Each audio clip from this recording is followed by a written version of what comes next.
Hey, movie lovers! I just had a chance to see an early screening of Dungeons and Dragons: Honor Among Thieves with Tony, and I gotta say, I liked it. Tony, did you like it? Yeah, it was very enjoyable, very entertaining. It's a very rewatchable movie for me. Like, it's got the humor of like The Mummy, right? And I say The Mummy because that's also kind of like an action adventure, right? Treasure hunt-ish type of movie. Obviously, this is different because it's got like a lot of fantasy elements, but they all pay off. It's very inventive throughout.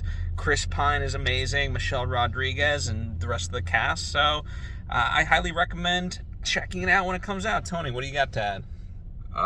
It's fun. If you know a little bit about the game, you will catch some nice name drops such as Baldur's Gate, Neverwinter, and a nice inventive treasure chest gag by the end, which is really enjoyable. Good shit. Yeah, I didn't know any of that. I've never played Dungeons and Dragons. The closest thing I know to Dungeons and Dragons is what they play in Stranger Things. But overall, I did enjoy it. So yeah, lots of fun. Really good movie. Just really well done overall. So, and it has a sweet ending as well. So anyway, let me know what you think.